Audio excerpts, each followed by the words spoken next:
వేగంగా పరిగెడుతున్న ఈ అథ్లెట్‌ని చూడండి.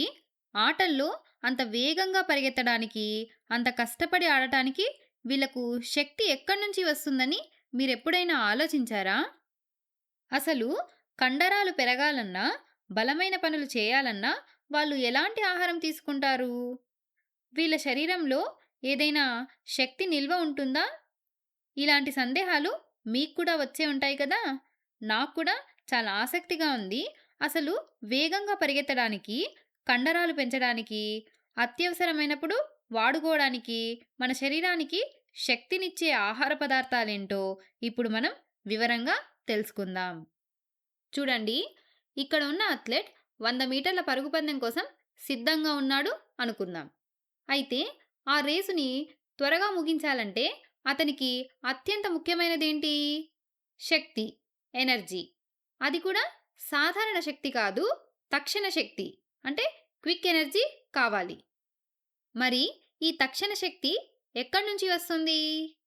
ఇది పిండి పదార్థాలు, కార్బోహైడ్రేట్స్ అనే పోషకం నుండి లభిస్తుంది. అంటే ఈ అథ్లెట్‌కి ఆ పరుగు అందుకోవడానికి కావాల్సినటువంటి తక్షణ శక్తి రావాలంటే పిండి పదార్థాలు ఎక్కువగా ఉండే ఆహారాన్ని తీసుకోవాలి. మరి ఈ పిండి పదార్థాలు దేనిలో ఎక్కువగా ఉంటాయో తెలుసుకుందామా? బియ్యంలో ఇవి పుష్కలంగా ఉంటాయి. పిండి పదార్థాలు అథ్లెట్‌కి వెంటనే శక్తినిచ్చి రేసులో వేగంగా పరిగెత్తడానికి సహాయపడతాయి. బియ్యమే కాకుండా చక్కెర, బంగాళాదుంపలు, సజ్జలు మరియు మొక్కజొన్నలో కూడా పిండి పదార్థాలు ఎక్కువగా ఉంటాయి. పిండి పదార్థాలు శక్తినివ్వడమే కాకుండా మన మెదడు చురుగ్గా పనిచేయడానికి కూడా సహాయపడతాయి.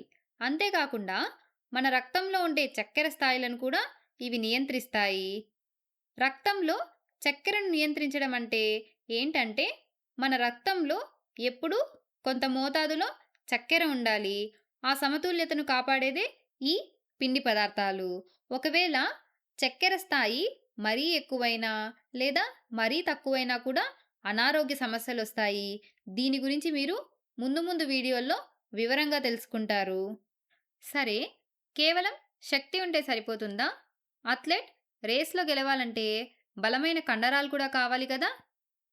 మరి కండరాల నిర్మాణానికి ఉపయోగపడే పోషకం ఏంటి? అదే మాంసకృత్తులు, ప్రోటీన్స్.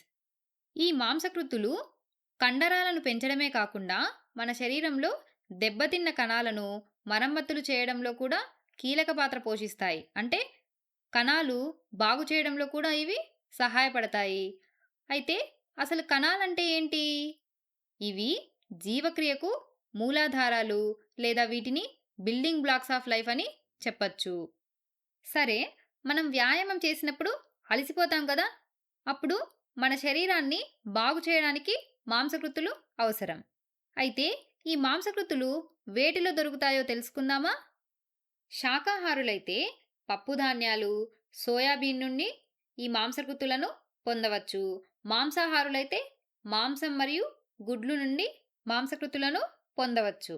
మాంసకృత్తులు కండరాల నిర్మాణంలో, శరీరంలో దెబ్బతిన్న కణాలను బాగు చేయడంలో సహాయపడతాయి. ఇవి శరీరాన్ని దృఢంగా ఉంచడానికి తోడ్పడతాయి. ఇప్పుడు మన అథ్లెట్‌కి పిండి పదార్థాల నుండి తక్షణ శక్తి వచ్చింది. మాంసకృత్తుల నుండి కండరబలం వచ్చింది. కానీ ఒకవేళ అథ్లెట్ పరిగెడుతున్నప్పుడు ఆ శక్తి అయిపోతే అప్పుడు పరిస్థితి ఏంటి? అప్పుడే మనకు కొవ్వులు, ఫ్యాట్స్ అవసరమవుతాయి. కొవ్వులు మనకు దీర్ఘకాలిక శక్తిని అందిస్తాయి. ఇవి ఒక రకంగా మన శరీరంలో దాచుకున్న శక్తి నిల్వ అన్నమాట.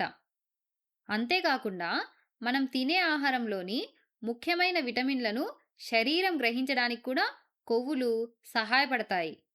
నెయ్యి, నూనె, వెన్న, చేపలు, మాంసం ఇటువంటి వాటిలో కొవ్వులు అధికంగా ఉంటాయి. అయితే ఈ పిండి పదార్థాలు, మాంసకృతులు మరియు కొవ్వులు ఈ 3 కూడా మన శరీరానికి చాలా ఎక్కువ మోతాదులో అవసరమవుతాయి కదా! పిండి పదార్థాలు శక్తినిస్తాయి, మాంసకృతులు కండరాలను నిర్మిస్తాయి, కొవ్వులు శక్తిని నిల్వ చేస్తాయి. ఇవి మన శరీరానికి ఎక్కువ మొత్తంలో అవసరం కాబట్టి వీటిని మనం స్థూల పోషకాలు మ్యాక్రోన్యూట్రియంట్స్ అని పిలుస్తాం. కేవలం అథ్లెట్లకే కాదు, ఆరోగ్యంగా ఉండాలనుకునే ప్రతి మనిషికి కూడా ఇవి తగిన మోతాదులో కావాలి.